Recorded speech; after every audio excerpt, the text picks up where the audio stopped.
lo que es la Argentina hoy, que era el Virreinato del Río de la Plata, no era muy importante. O sea, ¿por qué no era muy importante? Nos llamaban los espacios vacíos.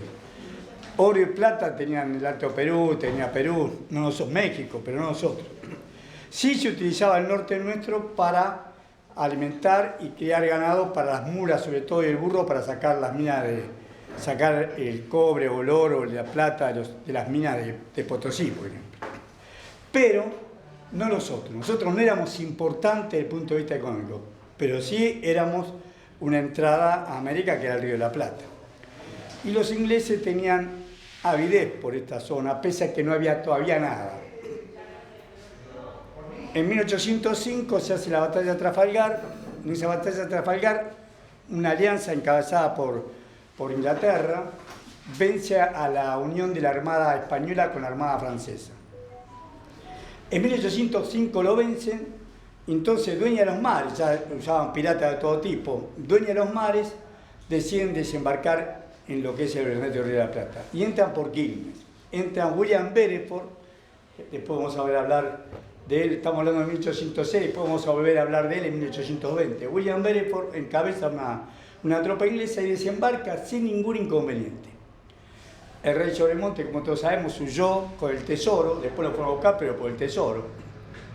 Huyó a Córdoba y el que quedó fue Saturnino Rodríguez Peña. Para colmo, lo que se canta el tango, ese tango de Vicente Greco, Rodríguez Peña, pero lo puso por la calle. Saturnino Rodríguez Peña juró por el rey Jorge III, por los Hanover, por Jorge III, rey de Inglaterra y de Irlanda, e hizo jurar a sus funcionarios lo mismo. Otro Milley en 1806, o sea, jugando francamente a favor de los ingleses. Las damas patricias, no lo cuento yo, está en el Archivo Histórico de la Nación, lo puede consultar cualquiera. Las damas patricias aceptaban a los ingleses como nuevos, digamos, rompían con España de esa manera, como nueva subordinación, en vez de ser con España, con Inglaterra. La dama patricia y, por supuesto, los funcionarios que estamos nombrando. Pero el pueblo no. El pueblo, como sabemos, se opuso. Entonces, primero se juntaron en Uruguay, había lo que diría este Uruguay, en Montevideo, ahí se juntaron, llegó Liniers, se juntaron y después vinieron de Montevideo hacia acá. Aprovecharon estamos hablando de julio, lo que sería eso, el descampado, que no lo pudieron ver, y entraron y volvieron a Buenos Aires y vieron esa famosa batalla del Día de la Reconquista, donde triunfaron las fuerzas patriotas contra los ingleses. A William Beresford se lo mete preso, se rinde, se toma el pabellón inglés, teníamos todo eso. Después de la guerra de Malvinas nos hicieron entregar todas estas ofrendas de guerra que teníamos, después de la guerra de Malvinas la tuvimos que entregar, pero toda esa ofrenda la teníamos del regimiento que comandaba William Beresford. Él lo meten preso y lo llevan a Luján, que Luján en esa época sería el confín del mundo, la última parte civilizada. Y Luján lo libera Saturnino Rodríguez Peña, junto con otros lo liberan a Beresford. Y Beresford, por supuesto, huye a Portugal, donde a Brasil, que era el reino de Portugal, por la alianza que había en ese momento entre Portugal e Inglaterra.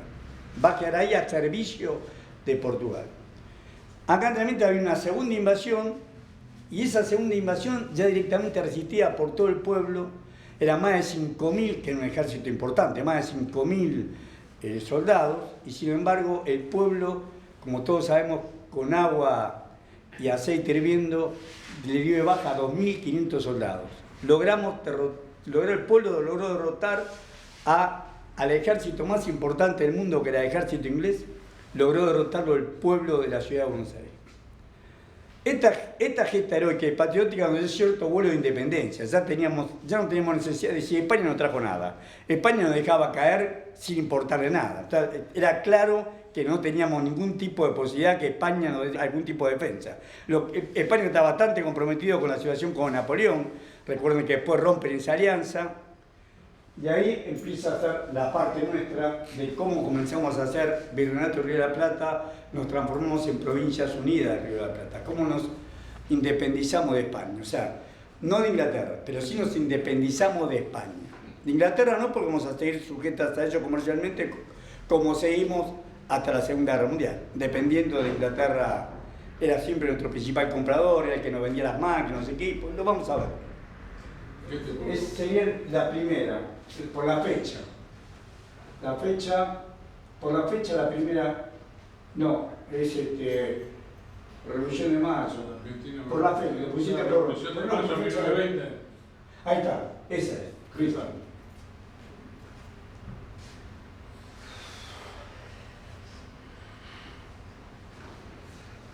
Muchas gracias. Bueno, entonces acá tenemos, si pones la primera,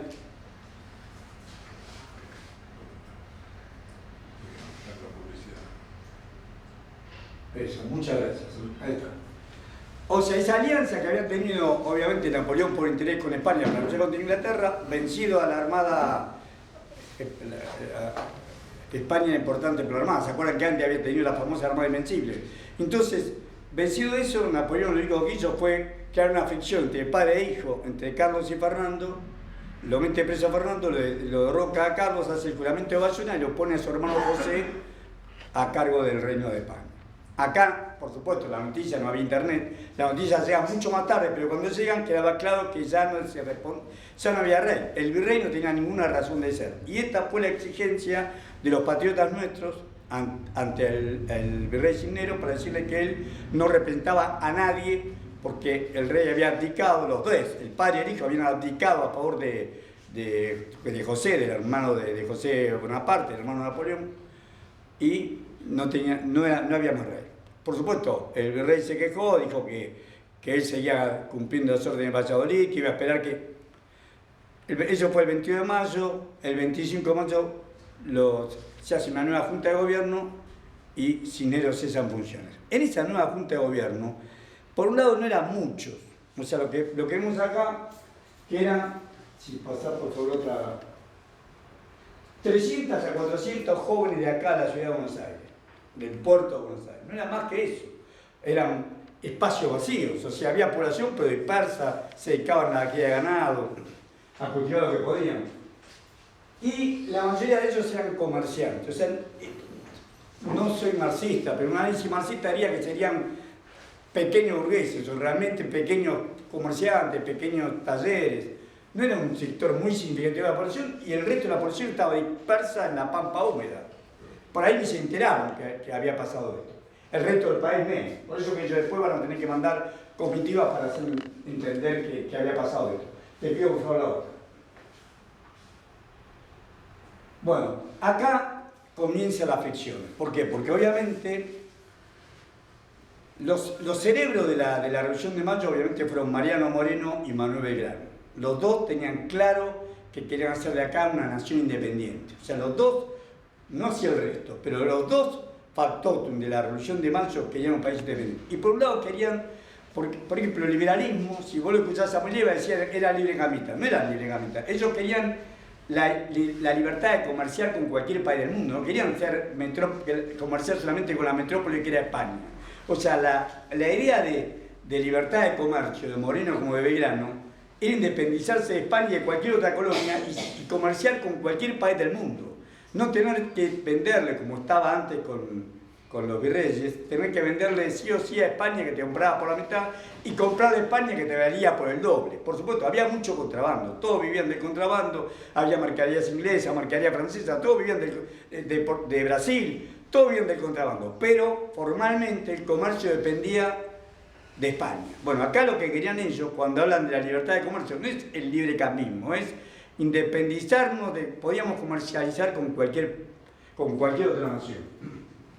O sea, el libre cambio postula la eliminación de aranceles. Por ejemplo, cuando ellos hablan del libre cambio, cuando fue, por ejemplo, la propuesta de Estados Unidos, el ALCA, ¿se acuerdan que querían igualar de Tirsuaya hasta Tierra de Fuego? ¿Qué querían? Eliminar aranceles. Como si nosotros podíamos competir. Nuestra industria podía competir, nuestra industria, la soja también, todo, no, la soja hay una zona nuclear que tiene mayor rinde, pero en industria no podemos competir con Estados Unidos. Ellos querían arancel cero, eso es el libre comercio para ellos. En cambio para nosotros, no, era que podemos comerciar con cualquier nación del mundo. Ahora sí, te pido otra vez. Bueno, ¿cuál fue el problema original? ¿Por qué los provincianos no quieren a los porteños? porque se habían hecho dueños del puerto. Habían logrado sacarse a Cisneros, sacarse la tutela de España, pero seguían dominando el puerto. Y el puerto de Buenos Aires es importantísimo, porque todos los productos que entraban al país entraban por Buenos Aires, ropa. Después vamos a ver que Pedro Ferrer va a decir que nuestros gauchos no vistan ponchos ingleses. O sea, ropa, enseres personales, venían, y nosotros le vendíamos alimentos, sobre todo carne, el charqui, decimos nosotros, el tasajo, o sea, que comían en realidad los esclavos, era para alimentar a los esclavos. El tasajo para poder alimentar la carne secada con sal y que le usaban cueros.